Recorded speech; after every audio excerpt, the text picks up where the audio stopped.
this is a therapy session coming in here and getting to work out. Very cool. Yes. It's a break from all of the other speed of life. Okay, what's going on, everybody? I have Zack Walters here.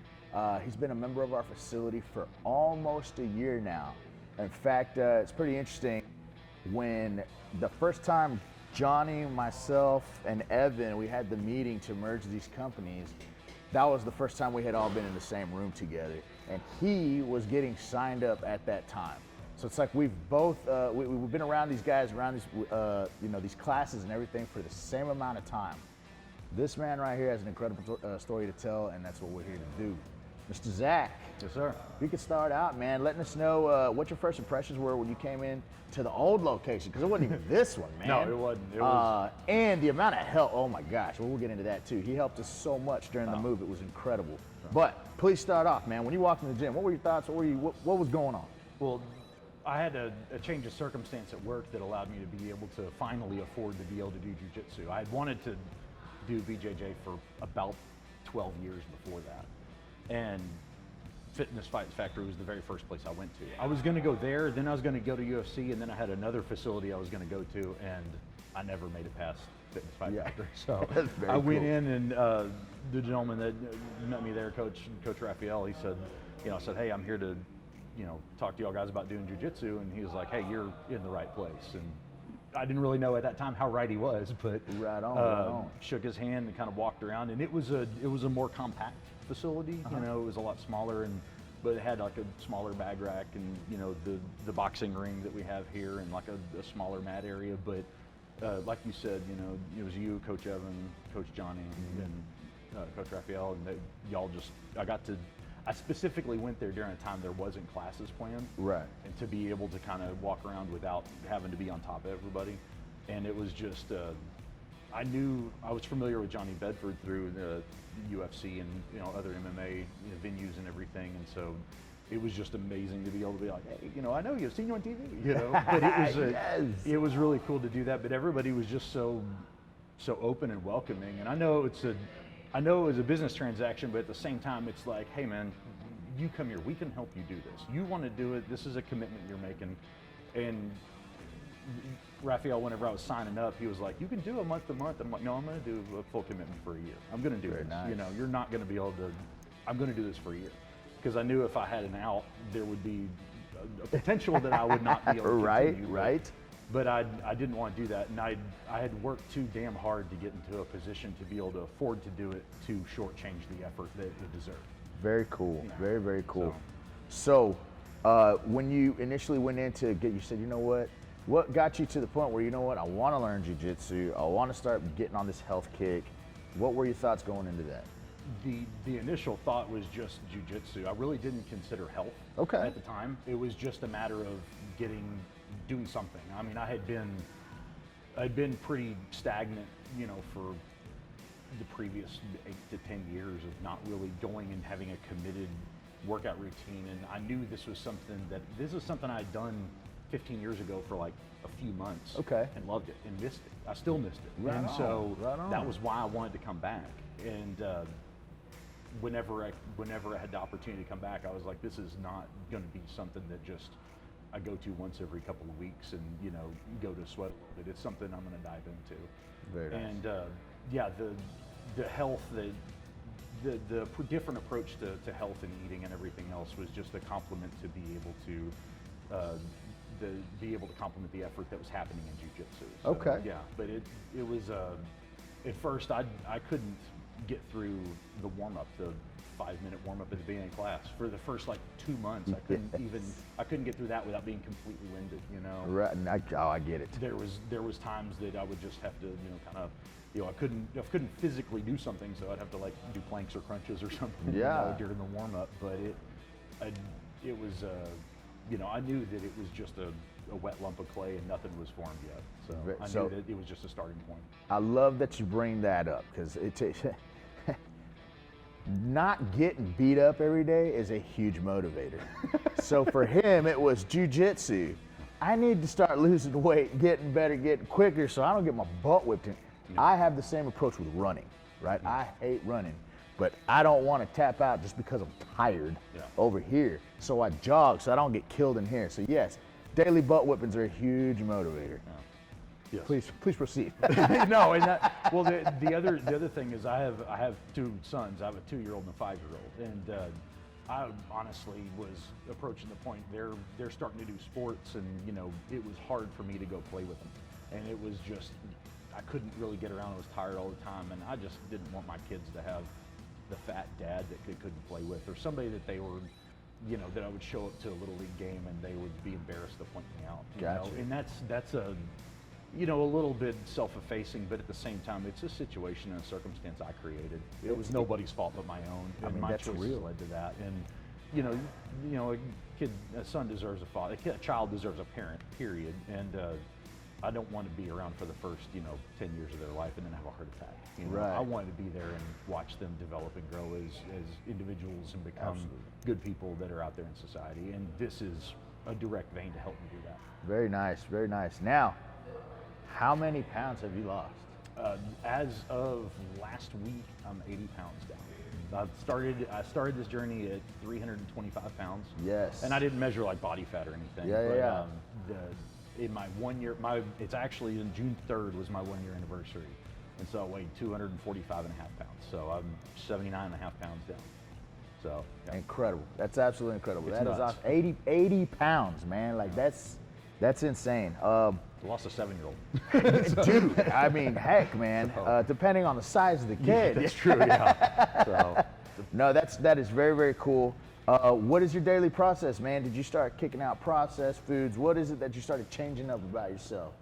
Really, at the very first, I didn't change anything. What I did was started tracking how I ate. And I would come to classes. I wanted to come to class every day, but physically I just couldn't do that. My body wasn't holding up to 6 days a week. And so I made a commitment of a minimum of 3 days and then 1 day of cardio, like coming in doing like a kickboxing class or something like that.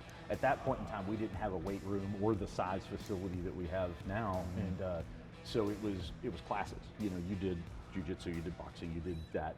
Or if you would go work out at a different gym. Yeah. Since the merger of the UFC and gym and F3 into the F3 proper that we have here, there's a lot more options and it's a lot more diverse, your choices of what you get to do. Yes. You can do weights, you can do cardio, you can do bag work, you can do the TRX. There's a heck of a lot of stuff you can do, and I didn't know any of it. That was part of it. So my approach initially though was just focusing on getting a routine with class. And then once I got into where I would do 3 or 4 times a week, I started and tracking what I was eating. I was eating 4,500 calories a day and drive-through food, going through Taco Bell every damn day, and just eating a gigantic breakfast and feeling sluggish later on in the day, and having cookies or ice cream before bed. Just typical stuff to get you to 325 pounds. Right. And so I started kind of focusing on what I felt was a culprit and how I could kind of get better, but I didn't make just massive changes. I started saying, okay, I'm not doing any more sodas. And so I didn't drink a lot of sodas anyway, so that was relatively easy, but with that comes less sugar, less, less impact on that, and you feel better because you don't get the sugar high in the crash. Yes. And so I started kind of looking at the kinds of protein I was eating. We were eating a lot of drive-through food, it's all processed, crappy, some of it's not even considered good enough to feed animals, but I was eating it every day. And so I started really considering, I was like, I'm gonna make an effort to not go through fast food for this month and see how I feel. Yeah. And I started kind of trying to look at 1 month blocks as, okay, what can I adjust? What can I adjust? And so, I gave up fast foods and then I was like, okay, I can't have these ready-made meals. I need to start making my own. And so I started meal prepping. And from there I started looking at like what I was making. It was easy to make like mashed potatoes or baked potatoes and stuff like that. And then it was, I started looking at carbohydrates that I was taking in. I was like, how much carbs versus proteins and fats. And I don't have an exact science on that still. I just know that my body responds better whenever I have the right kind of carbs in moderation, and I focus on, better foods, like more. I can do broccoli. I can get 2 cups of broccoli for 60 calories and fill me up, and have a chicken breast and a half a sweet potato with it, and I'm good to go. Yeah, I'm good to go. Good energy. I feel good and everything. And I had a conversation with somebody up here one day about trying to focus on clean eating. And so I do that as much as I possibly can as well. And so I meal prep on Sunday. I prep breakfast and lunch for the week for 6 days for breakfast and lunch.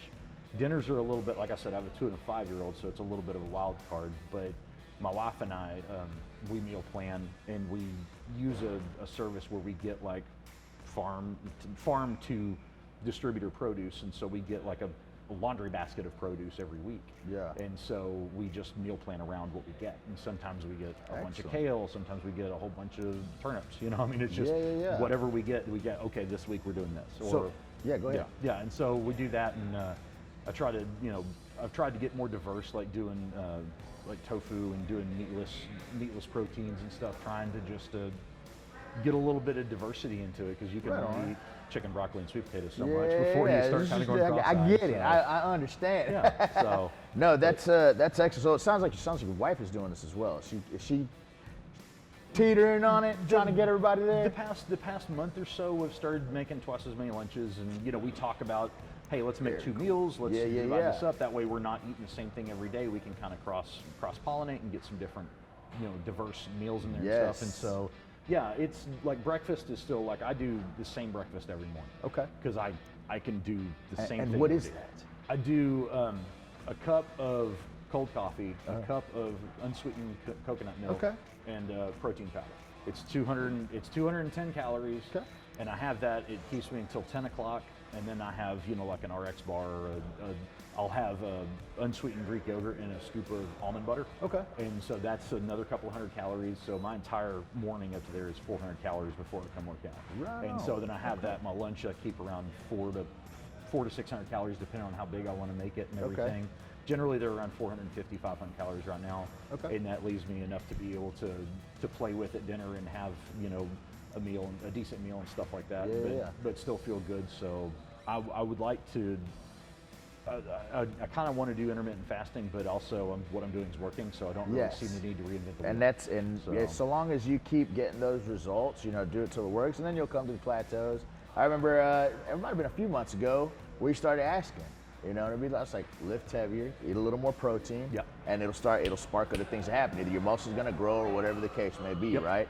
If it's working for you right now, keep rolling with it, right? When you plateau, of course, come talk to us. We'll help you out. Absolutely, man. And that's been the other thing, is the availability of everybody here and getting the input of like some coming and saying, hey, man, I've been at this same weight and structure, and I've been doing the same thing and everything.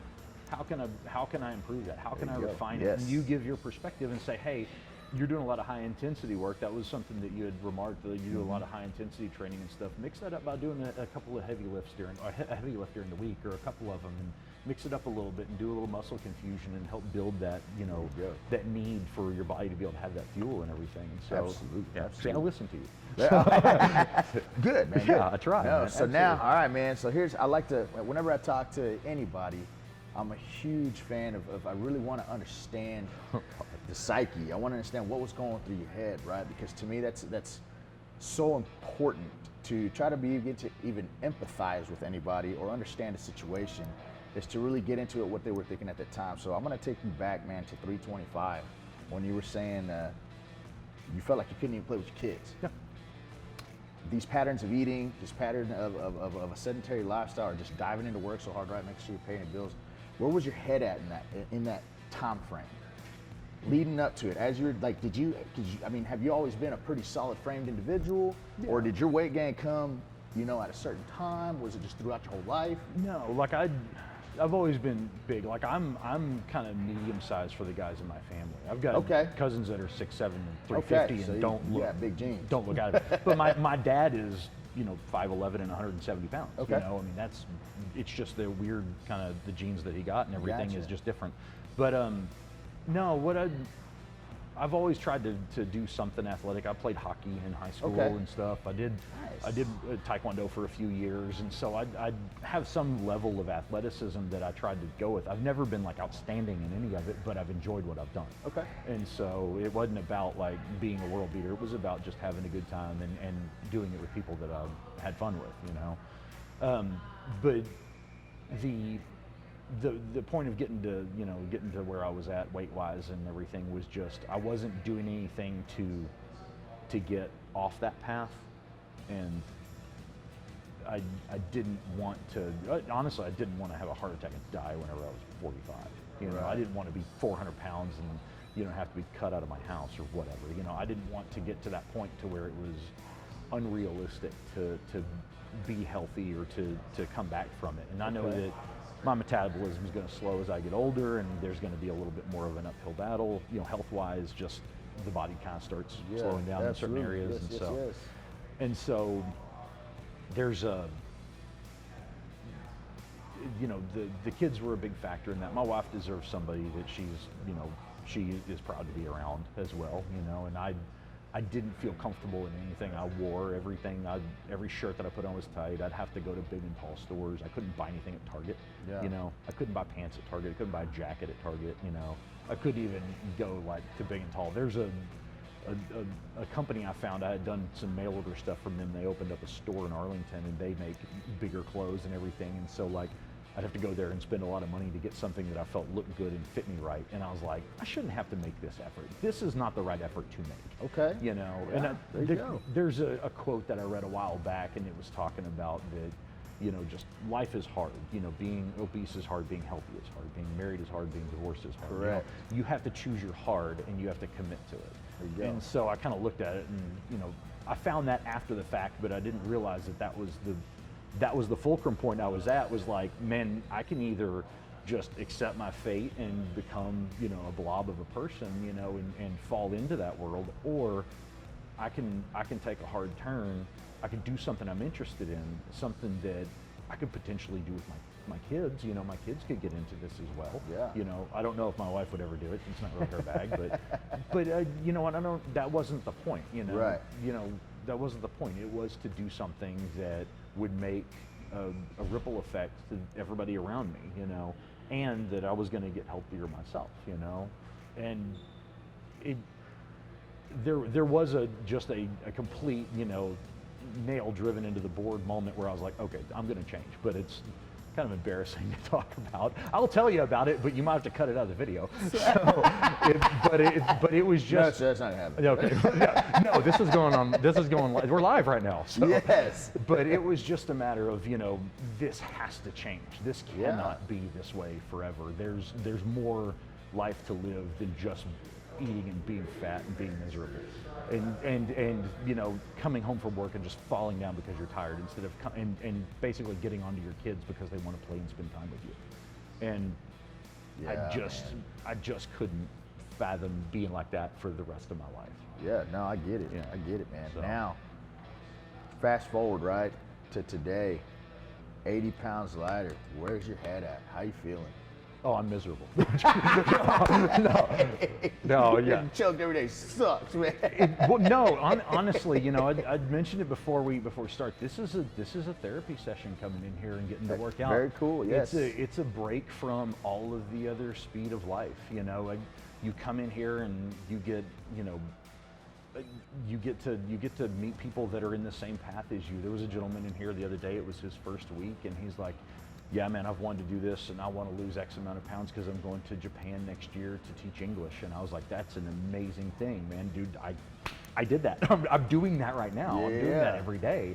And, you know, and you meet people that are just, you know, incredibly athletic and have done things like this or wrestled their entire lives, and this is just a compliment to that skill set. And they come in here, this is another day at the office for them. And, but it's I see this as a privilege. You know, I see the getting to come here and getting to be exposed to the mentality of the people here too. It's not like anybody's here to kind of half-ass it. Mm-hmm. People are here because this is there's a lot of people, this is their livelihood. This is what they do for a living, is fighting and winning. And we have, you know, so many people here that are champions in their divisions and in their leagues that they're fighting in and everything. To be able to be around that mentality, you can't help but to feed off of that. Yeah. And you can't help but to sit there and say, that is a beautiful way to be able to approach something, or man, you know, that dude's hardcore, and, you know, I want to try to do that, or I want to keep up with him. Not that I'm going to fight for a living, I'm way beyond that, but I love to see them and, you know, live vicariously through that and cheer them on, you know, and be like, God, that's a great thing, dude. That's so cool to be able to do that, you know. It's very cool, absolutely. It is, man.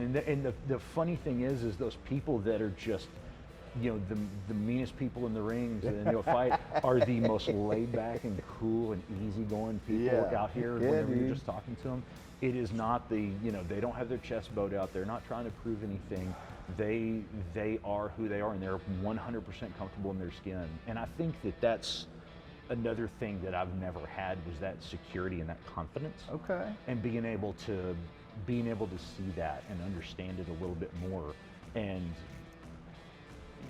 just kind of orbit around that is really centering. It really calms you, and you're like, okay, they have a few things figured out that I don't. I need to figure things out or talk to them or do whatever. Yeah. And ultimately, jiu-jitsu is humbling. It is extremely humbling, man. The first time that you come in here and you're like, oh, you're like a 130-pound high school senior, whatever, and they're got your knee in your throat and twisting your arm behind your head. I agree. Oh, okay, that's There's nothing more dangerous than like a 130-pound purple belt with that wants to jump on you. It's like a spider monkey on acid. Yeah, it's crazy, man. It really is. Until you try it, you don't get it. It you is, understand. Man. But no, it's that's an incredible story. That's very neat. I gotta ask, man. So personally, what I see about you is you are a person. You have a servitude mentality. Like you will help anybody at any time, like no matter what. And let me talk about us. We had just all met, right? He had just joined F3. He went, when we merged these companies, this monster rack behind us. That's this man. Took it down.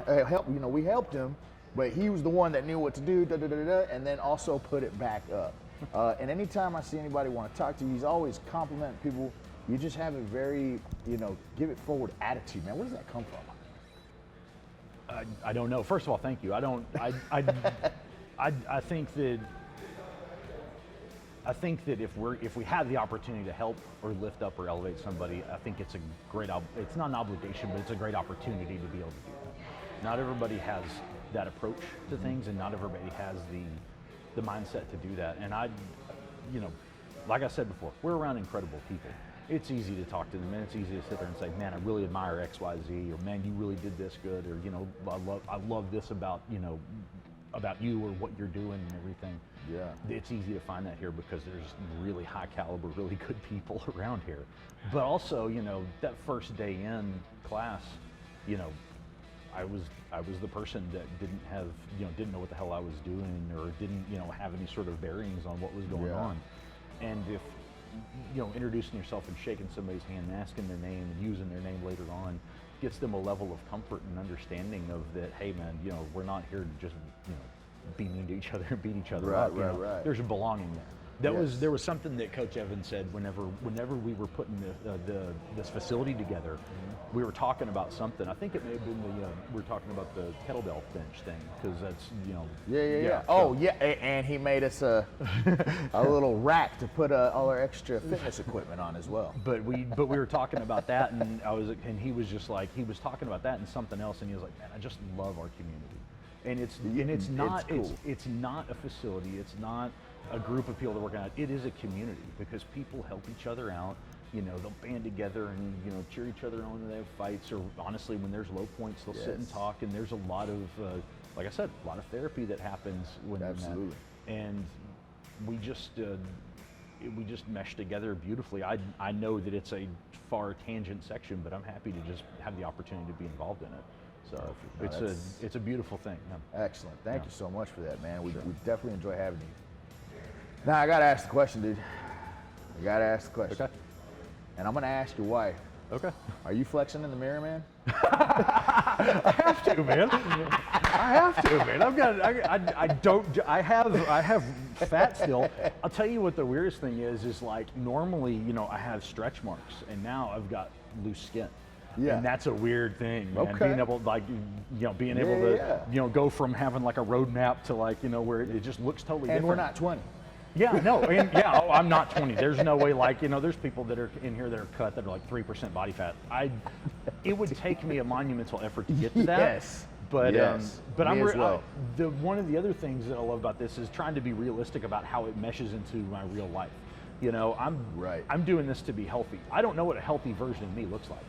It may be a guy that still has love handles. Yeah. I don't care. You know. Yeah. That's yes. I don't care, man. It's not about how much fat I can lose. It's about how I feel, and honestly, how to close fit. Because I could be a soft 240 or a hard 240. Right. And that's totally different. And so that composition is happening with every day that I come into the door, but that fat loss and everything is going to happen every day that I cook my meals.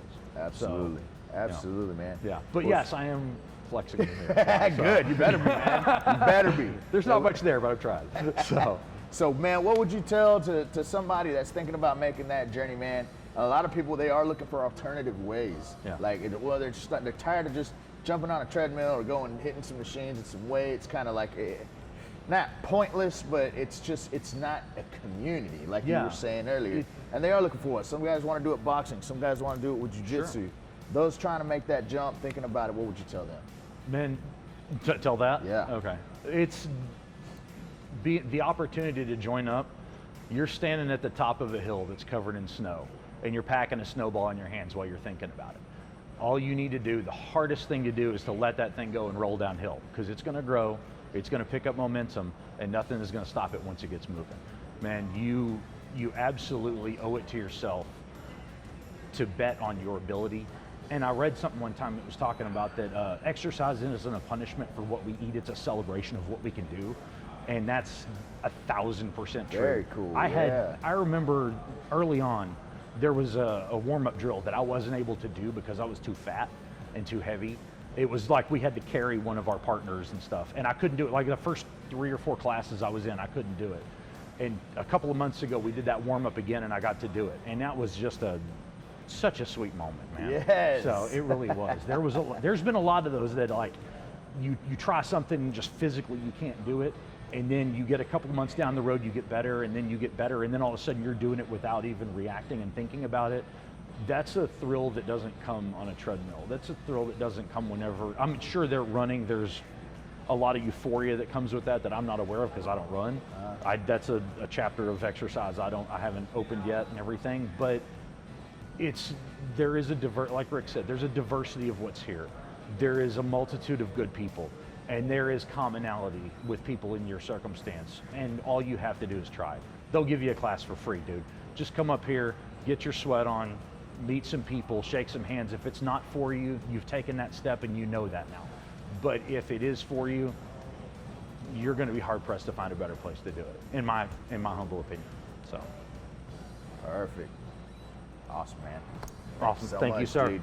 Appreciate it, man. We're proud of you, man. Hey, man, I'm grateful for the opportunity. Thank you for finding each other, dude. Yes, seriously. yes.